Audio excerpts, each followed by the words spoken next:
दोस्तों, एक लड़का एक लड़की से बहुत ज्यादा प्यार करता था। इतना ज्यादा प्यार करता था कि वो लड़का उस लड़की के लिए कुछ भी कर सकता था। लेकिन दोस्तों, लड़की के घर वालों को ये रिश्ता मंजूर नहीं था, क्योंकि जो लड़का था वो काम काज नहीं करता था, एकदम से निठल्ला था। और लड़की के घर वाले जबरदस्ती उस लड़की की शादी किसी और लड़के से करवा देते हैं।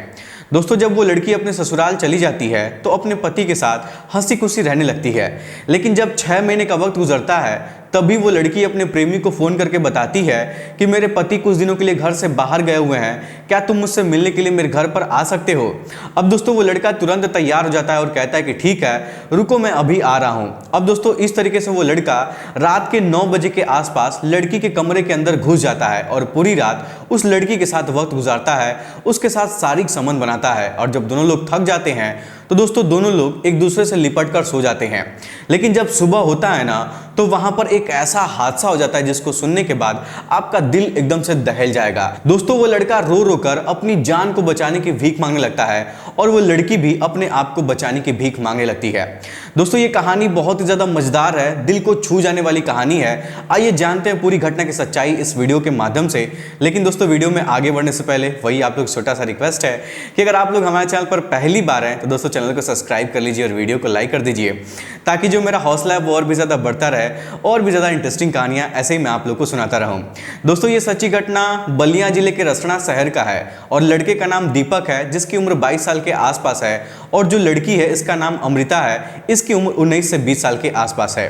दोस्तों, अमृता अपने गांव से रसना पढ़ाई करने के लिए जाती थी, तो दीपक अक्सर उसका पीछा करता था और उसको पटाने की कोशिश करता था। पहले तो अमृता उसको भाव नहीं देती थी, लेकिन 1 महीने के अंदर दीपक की जो मेहनत है वो रंग लाती है और दीपक अमृता को पटाने में सफल हो जाता है। दोनों में प्रेम प्रसंग चलने लगता है। दोस्तों, उस समय अमृता के पास मोबाइल फोन नहीं था, तो अमृता अपने गांव से साइकिल से जब पढ़ने के लिए रसना जाती थी तो दीपक बाइक से उसके पीछे पीछे जाता था और उससे बात करता था और उसको छोड़ने के लिए स्कूल तक जाता था। दोस्तों, दीपक के माता पिता बहुत गरीब हैं और वो लोग मेहनत मजदूरी करके कैसे भी अपने परिवार का खर्च निकालते हैं। और जो दीपक है ना, वो एकदम से निठल्ला है, कोई कामकाज नहीं करता है। दोस्तों, अमृता के माता पिता भी बहुत अमीर नहीं हैं, लेकिन वो लोग इतना पैसा कमा लेते हैं कि अपने परिवार का जो खर्च है वो निकाल सके, परिवार में किसी को भी दिक्कत परेशानी का सामना नहीं करना पड़ता है। और दोस्तों, कभी कभी जब अमृता स्कूल पढ़ने के लिए नहीं जाती थी तो अक्सर अपनी माँ के फोन से दीपक को फोन करके बातचीत करती रहती थी। और कभी कभी अमृता की माँ पूछती भी थी कि बेटी तुम किससे बात करती हो, तो अमृता कहती थी कि माँ ये मेरा दोस्त है, ये मेरी बहुत मदद करता है, हमेशा मेरी हेल्प करता है। अब दोस्तों, अमृता की माँ भी कुछ नहीं बोलती थी, लेकिन जैसे जैसे वक्त गुजर रहा था वैसे वैसे इन दोनों के बीच में जो बात करने का सिलसिला है ना, ये बढ़ता ही जाता है। और जब अमृता की पढ़ाई पूरी हो जाती है तब अमृता अपने घर पर रहने लगती है, अपने घर का कामकाज करने लगती है, अपनी माँ का हाथ बटाने लगती है। तभी दोस्तों, एक दिन अमृता दीपक से फोन पर बात कर रही थी और उससे कह रही थी कि अगर मेरा पर्सनल मोबाइल फोन होता तो बहुत अच्छा होता, क्योंकि मैं जब भी तुमसे फोन पर बात करती हूँ तो मम्मी के मोबाइल पर किसी ना किसी का फोन आ जाता है, तो मुझे अच्छा नहीं लगता है, तुरंत मम्मी को फोन देना पड़ जाता है। तब दोस्तों दीपक कहता है कि ठीक है, मेरे पास कुछ पैसा बचा हुआ है, मैं तुम्हारे लिए एक सेकेंड हैंड मोबाइल खरीद देता हूँ और तब तक तुम उसको चलाना, जब वो खराब हो जाएगा तो बाद में तुम्हारे लिए एक नया मोबाइल खरीद दूंगा। तब दोस्तों अमृता कहती है कि ठीक है, मुझे कोई एतराज नहीं है, मुझे तो बस उस मोबाइल से तुमसे बात ही करना है। अब दोस्तों, इस तरीके से दीपक जो है अपने दोस्त का एक सेकेंड हैंड मोबाइल खरीद लेता है और खरीदने के बाद ले जाकर अमृता को वहां पर दे देता है।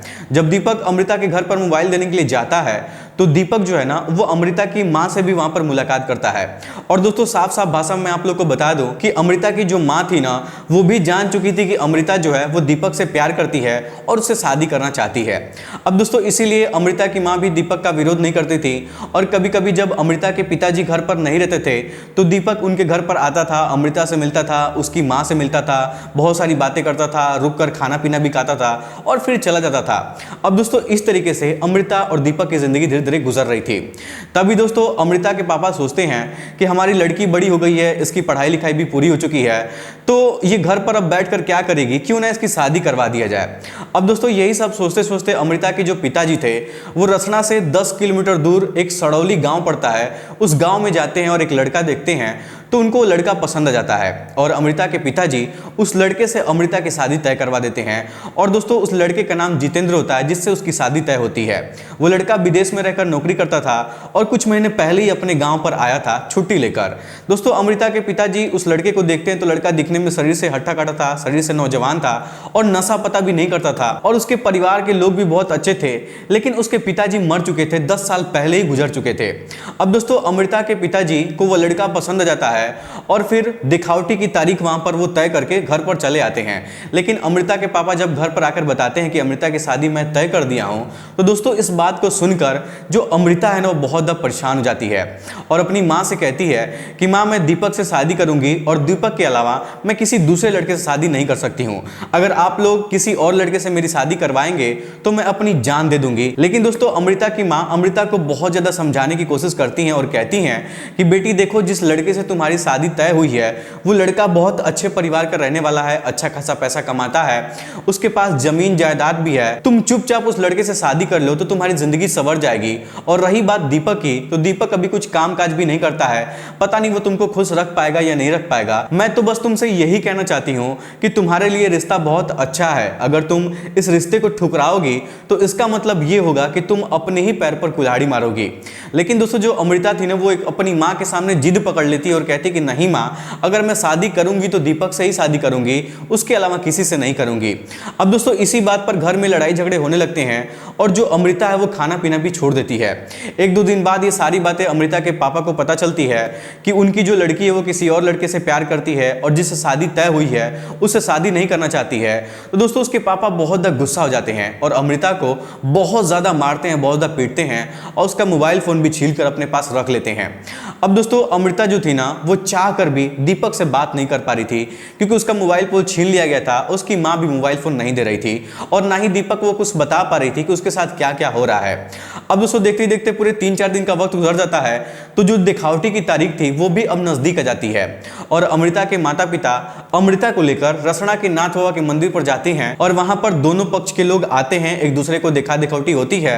तो जितेंद्र कहता है कि मुझे लड़की पसंद है, लड़की में कोई खराबी नहीं है। और जब अमृता से पूछा जाता है तो अमृता भी कहती है कि हाँ मुझे लड़का पसंद है, मुझे कोई ऐतराज नहीं है। लेकिन दोस्तों मैं आपको बता दूं कि उस समय अमृता के ऊपर बहुत ज्यादा दबाव बनाया गया था कि तुम वहां पर कोई उल्टी सीधी बातें मत करना, जितना तुमसे पूछा जाएगा बस उतना सही सही सीधा सीधा जवाब दे देना।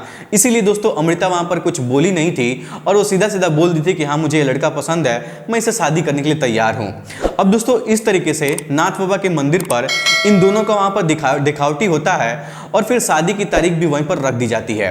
लेकिन दोस्तों इस शादी से अमृता बिल्कुल भी खुश नहीं थी, अपने घर वालों के दबाव में आकर बस वो शादी करने के लिए मान गई थी। अब दोस्तों धीरे धीरे वक्त गुजरता है और 2 महीने बाद धूमधाम से अमृता और जितेंद्र की शादी करवा दी जाती है।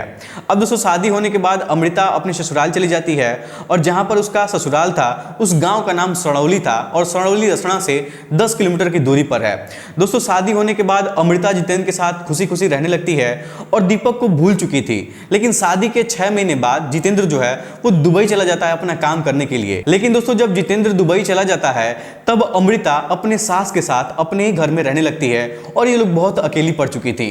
दोस्तों जितेंद्र अमृता को एक नया मोबाइल फोन खरीद कर दिया था, तो जब दुबई चला गया था तो अक्सर वीडियो कॉल करके अमृता से बातचीत किया करता था। लेकिन दोस्तों जैसे जैसे वक्त गुजर रहा था वैसे वैसे अमृता को दीपक की याद सताने लगी थी क्योंकि घर पर वो एकदम से अकेली पड़ चुकी थी और जब भी अमृता अपने पति से फोन करके वीडियो कॉल पर बात करके फोन रखती थी तो अक्सर दीपक के बारे में सोचने लगती थी।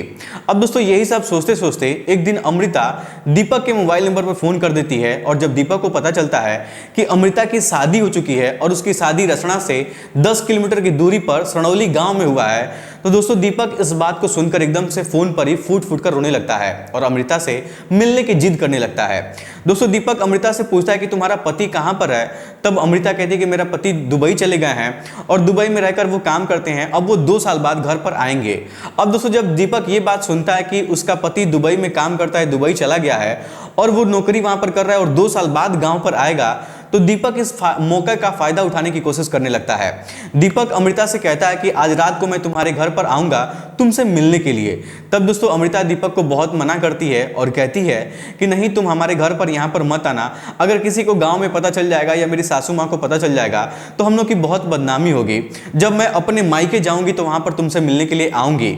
लेकिन दोस्तों दीपक जिद पकड़ लेता है और कहता है कि नहीं, मुझे आज रात को तुमसे मिलना है और मैं आज रात को तुम्हारे घर पर तुमसे मिलने के लिए आऊंगा।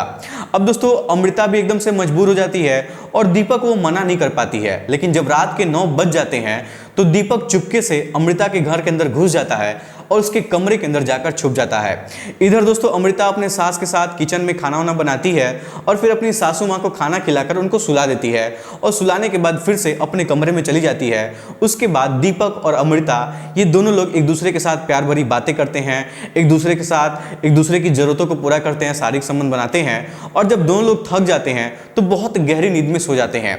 लेकिन दोस्तों जब सुबह होता है ना तो अमृता अपने कमरे से बाहर निकलती है तो देखती है कि उसके घर के बाहर दरवाजे पर बहुत सारे गांव के लोग बैठे हुए थे और उस समय सुबह के 7 बज रहे थे, किरण भी निकल चुकी थी और दोस्तों बहुत ज़्यादा उजाला भी हो गया था। अब दोस्तों अमृता बहुत ज़्यादा परेशान हो जाती है और सोचने लगती है कि दरवाजे पर सभी लोग बैठे हुए हैं तो दीपक यहाँ से बाहर कैसे निकलेगा। अब दोस्तों यही सब सोचकर अमृता बहुत ज़्यादा परेशान हो जाती है और फिर दीपक को जाकर पूरी बात बताती है कि दीपक, घर के बाहर कुछ लोग बैठे हुए हैं और मुझे नहीं लग रहा है कि वो लोग इतना जल्दी वहां से उठकर जाएंगे, तो तुम घर से बाहर कैसे निकलोगे।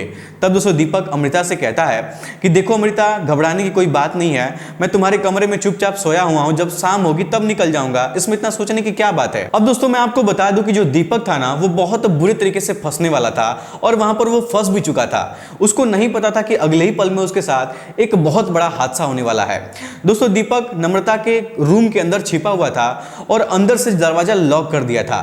लेकिन जब नम्रता सुबह सुबह उठकर नहाने के लिए बाथरूम में चली जाती है तो नम्रता की सास उठती हैं और नम्रता के कमरे में झाड़ू लगाने के लिए जाती हैं। लेकिन जब दरवाजा खोलती हैं तो दोस्तों दरवाजा खुल ही नहीं रहा था। बाहर से तो दरवाजा खुला हुआ था लेकिन अंदर से वो दरवाजा किसी ने बंद कर रखा था। अब दोस्तों नम्रता की सास अपने घर के बाहर से कुछ लोगों को बुलाती हैं और कहते हैं कि बेटा आप लोग देखो ना, दरवाजा खुल नहीं रहा है, पहले तो कभी ऐसा नहीं हुआ था। अब दोस्तों वो लोग बहुत ज्यादा धक्का मारकर दरवाजा को खोलने की कोशिश करते हैं लेकिन दोस्तों दरवाजा तो अंदर से बंद था, वो दरवाजा खुल नहीं रहा था। और जब दरवाजा नहीं खुलता है तब वो लोग नम्रता की सास से कहते हैं कि दादी जी, हमको लग रहा है कि कोई अंदर से बंद कर दिया है और इसीलिए दरवाजा नहीं खुल रहा है। लेकिन दोस्तों सोचने वाली बात यह भी थी कि अंदर से दरवाजा कौन बंद कर सकता है, क्योंकि जो अमृता थी वो तो बाथरूम में नहा रही थी और उसके सिवा घर में कोई भी नहीं था। अब दोस्तों सभी लोग मिलकर दरवाजा तोड़ देते हैं और जब सभी लोग घर के अंदर जाते हैं तो घर के अंदर दीपक को देखकर सभी लोग हैरान और परेशान हो जाते हैं और सभी लोग दीपक को पकड़ लेते हैं और उसकी खूब पिटाई करने लगते हैं, उसको खूब मारते हैं। दोस्तों जो दीपक है ना वो जोर जोर से चिल्ला चिल्ला कर रोने लगता है और जब दीपक रोने लगता है तो उसके रोने की आवाज़ जब अमृता सुनती है तो दोस्तों वो जल्दी जल्दी नहाकर अपना कपड़ा पहनकर बाथरूम से बाहर निकलती है और अपनी आंखों के सामने जब दीपक को पिटाता हुआ देखती है तो बहुत ज़्यादा परेशान हो जाती है। दोस्तों अमृता एकदम से डर जाती है और चुपचाप कोने में खड़ी हो जाती है। उसके बाद सभी लोग मिलकर दीपक की बहुत ज़्यादा पिटाई करते हैं, इतना ज़्यादा उसकी पिटाई करते हैं कि उसका सर फट जाता है और उसका जो थोबड़ा है, चेहरा एकदम से बिगाड़ दिया जाता है। उसके बाद दोस्तों नम्रता से पूछा जाता है कि ये लड़का कौन है और तुम्हारे कमरे में ये क्या कर रहा था और ये तुम्हारे कमरे में कब से था। तब दोस्तों नम्रता साफ साफ कुछ बता नहीं रही थी, लेकिन जब गांव के लोग बहुत ज़्यादा जिद करते हैं, थोड़ा सा धमकाते हैं, डराते हैं और उससे पूछने की कोशिश करते हैं तो दोस्तों नम्रता साफ साफ उन लोगों से बता देती है कि इसका नाम दीपक है, मैं इससे प्यार करती हूँ, लेकिन मेरे घर वालों को रिश्ता मंजूर नहीं था, इसीलिए मेरे घर वाले ज़बरदस्ती मेरी शादी जितेंद्र से करवा दिए थे। तब दोस्तों जितेंद्र की माँ अमृता से कहती हैं कि जिस दिन हम लोग नाथ बाबा के मंदिर पर दिखावटी करने के लिए आए थे उस दिन मैं तुमसे पूछी भी थी कि तुमको लड़का पसंद है कि नहीं है, तो तुम उस दिन झूठ क्यों बोली थी कि तुमको वो लड़का पसंद है। तुम उस दिन साफ साफ मुझसे बता दी होती कि तुम किसी और से प्यार करती हो तो हम लोग ये शादी नहीं किए होते, लेकिन शादी करने के बाद तुम इस तरीके से इस लड़के को घर में बुलाओगी, अपने कमरे में बुलाकर रखोगी, तो ये तो बहुत गलत बात है, ऐसा नहीं होना चाहिए। अब दोस्तों दीपक को और नम्रता को एक जगह पर बैठाया जाता है और बैठाने के बाद दीपक के घर वालों को फोन करके वहां पर बुलाया जाता है और अमृता के घर वालों को, उसके माता पिता को भी फोन करके वहां पर बुलाया जाता है और जब सभी लोग वहां पर आ जाते हैं तो वहां पर एक पंचायत बैठाई जाती है। लेकिन दोस्तों ये सारी बातें जब जितेंद्र को पता चलती है कि उसकी पत्नी घर पर किसी लड़के को बुलाई थी, उसके साथ सोई थी, तो जितेंद्र बहुत ज्यादा गुस्सा हो जाता है। दोस्तों उस समय जितेंद्र दुबई में था और फोन पर ये सारी बातचीत कर रहा था, बातचीत का पता लगा रहा था। और जितेंद्र अपने गांव के प्रधान जी से फोन पर ही साफ साफ बोल देता है कि प्रधान जी मैं उस लड़की के साथ नहीं रहूंगा, वो लड़की जिसके साथ पकड़ाई है उसी लड़के से उसकी शादी करवा कर उसको भेज दीजिए, इसी में उसकी भलाई है। अब दोस्तों इस तरीके से पंचायत बैठती है तो अमृता जो है वो पंचायत वालों से के सामने कहती है कि मैं दीपक के साथ रहना चाहती हूँ, उसी से प्यार करती हूँ, उसी से शादी करना चाहती हूँ। लेकिन जब दीपक से पूछताछ किया जाता है कि दीपक तुम बताओ, तुम अमृता से शादी करना चाहते हो, उसके साथ रहना चाहते हो, तो दोस्तों दीपक को साफ साफ जवाब नहीं दे रहा था, क्योंकि वो बेचारा इतना ज्यादा पिटा गया था ना कि उसके अंदर बोलने की हिम्मत नहीं थी। आखिरकार दोस्तों पंचायत अपना फैसला सुनाती है और वहां पर पुलिस वाले भी आए हुए थे, तो अमृता को दीपक के साथ उसके घर पर भिजवा दिया जाता है और कुछ दिन बाद इन दोनों की शादी भी करवा दी जाती है। और फिर अमृता दीपक के साथ हंसी खुशी अपने ससुराल में, अपने दूसरे वाले ससुराल में, अपने प्रेमी के घर में रहने लगती है। लेकिन दोस्तों एक चीज मैं आप लोगों से बताना चाहूंगा कि इस तरीके के काम कभी भी किसी को नहीं करना चाहिए। अगर कोई लड़का मेरी वीडियो देख रहा है तो मैं आप लोग से हाथ जोड़कर कहना चाहूंगा, एक सलाह देना चाहूंगा कि अगर आप लोग किसी से प्यार करते हैं और उस लड़की की शादी हो जाती है तो उसके बाद उसको छोड़ दीजिए, उसके पीछे अपना समय बर्बाद मत करिए, नहीं तो उसके साथ साथ आप लोग की भी जिंदगी बर्बाद हो जाएगी। और दोस्तों ये बात सिर्फ लड़कों के लिए नहीं था, बल्कि ये बात लड़कियों के लिए भी है कि अगर आप लोग की शादी हो जाती है तो आप लोग अपना पूरा जीवन अपने पति को समर्पित कर दीजिए और दूसरे किसी लड़के के बारे में मत सोचिए, नहीं तो जो हाल अमृता और दीपक का हुआ है यही हाल कहीं आप लोग के साथ भी हो सकता है। तो दोस्तों ये थी आज की छोटी सी प्यारी सी कहानी नम्रता और दीपक की। आपको कैसी लगी हमें कमेंट बॉक्स में जरूर बताइएगा। वीडियो पसंद आए तो वीडियो को लाइक, चैनल सब्सक्राइब जरूर करिएगा। आप सभी लोग का बहुत बहुत धन्यवाद।